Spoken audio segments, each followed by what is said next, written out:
Welcome back to Story Point. Please subscribe. Detective Sam Turner had always trusted his instincts, but nothing prepared him for the night he received the first anonymous message. It came as a simple text on his phone while he was closing a cold missing person case. "Look under the bench near Lakewood Bridge." Sam hesitated, thinking it was a prank, but something in the directness of the message pushed him to check. When he arrived at the bridge, rain falling lightly around him, he found a small metal box taped under the bench. Inside was a single photograph of a young woman with the words, "Find her before he does," written on the back. Sam felt a chill. He had never seen the woman before, yet the message felt urgent and real. The next day he ran the photo through missing person databases, but found nothing. As he drove to the station, another message arrived. "Clue 2. Go to the old bakery on Pine Street."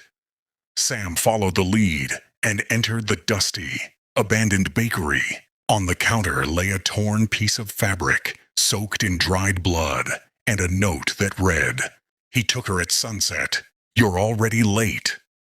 Sam knew now that someone was watching him closely, someone who knew his movements. That night, he set a trap, pretending to ignore the messages, but his phone buzzed again. "Don't waste time. Look in the locker behind the bus station." Sam rushed there and found a locker slightly open.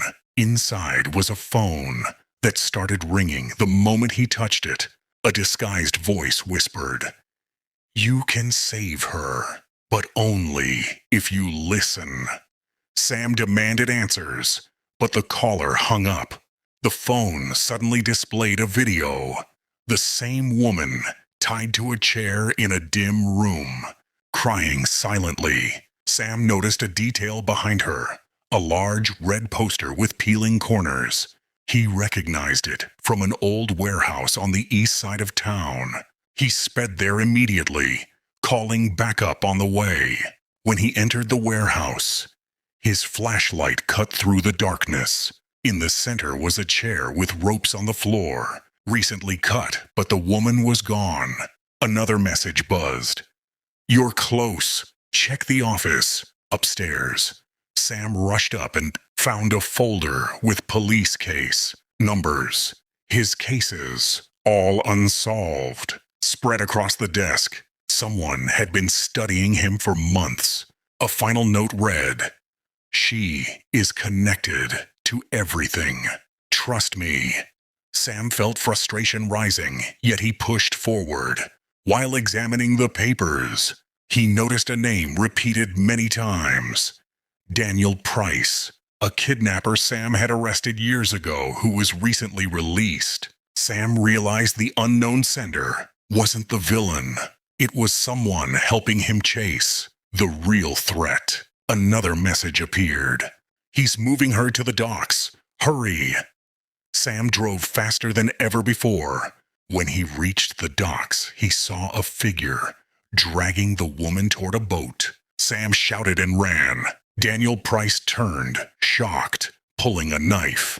They fought fiercely until Sam disarmed him and knocked him down. The woman stumbled into Sam's arms, sobbing with relief. Police arrived moments later and took Daniel into custody. As Sam led the woman to safety, another message appeared on his phone. "You did well, Sam. There will be more. The city still needs you." Sam looked around, trying to find the mysterious sender, but no one was there. Only shadows and the sound of waves hitting the pier. The woman whispered, "Who was helping you?" Sam replied quietly, "Someone who knows too much and doesn't want to be found." The final message blinked one more time before disappearing, until the next clue. Sam knew his life had changed forever. From that night on, every vibration of his phone felt like the beginning of another hidden mystery, and he understood one truth clearly. The unknown sender wasn't just guiding him. They were watching him, testing him, and preparing him for something far bigger that was still to come.